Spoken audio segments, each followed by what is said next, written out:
ว่าเรื่องอัน17แข้งเนาะบ่แม่นว่าสู้มาเฮือเมืองลาวสู้เมือง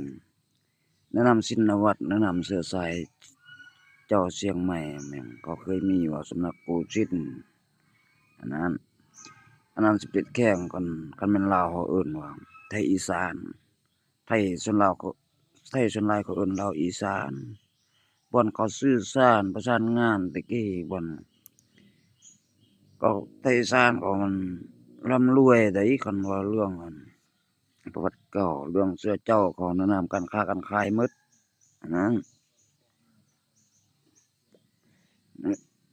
พวกเขามีเสื้อสายคือกันเขาจะเอิ้นไทยเอิ้นไต้คือไต้ลือ12พันหน้าแม่นอันนั้นคืออยู่เวียดนามอยู่เวียดอันนั้นก็นี่สำนักกูซินเขาจะอยู่ลาวเขาจึงแปลว่ามีอันหนุ่มกูซินเนาะสามไอ้น้องนะว้าวมีทั้งนี้มีสินไส้เด้คืออยู่เวียงเดี๋ยวโรงเรียนสินไส้มันยังมีก็พวกโรงเรียน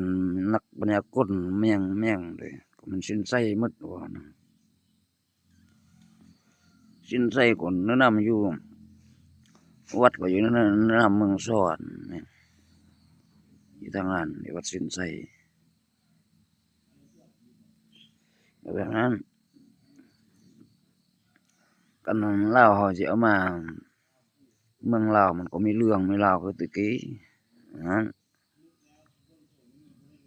อันนั้นเขาจะบ่ว่าบ่เป็นร่มว่าเขาต้องเป็นประเทศคือว่าประเทศอีสานเขาจะเฮ็ดอันทุ่งเขียว3-4มีอันรูปเดือนแม่งแนะนำอันนายกทักษิณก็เป็นแบบว่าดาวจูนสว่างไสวัยคือแบบปลูกไม้วัดเนาะเขาเอิ้นชินวัตรอันนั้นไม้วัดอันนั้นคันมันเท่าสิโคตรแม่ง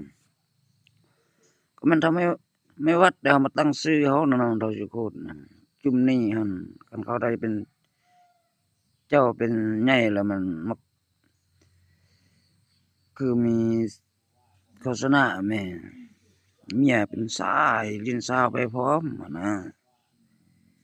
ก็ประมาณแบบเจ้าชีวิตไทยอั่นเบิ่งอั่นสลับหน้าตลอดหั่นเรื่องเมียมันต่างกันได้เรื่องเป็นเจ้าอันหนึ่งแล้วมันรักเดียวใจเดียวนะสูงสุดเขาก็มี2นั้น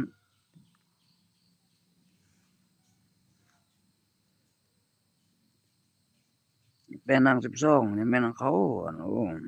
มันตึก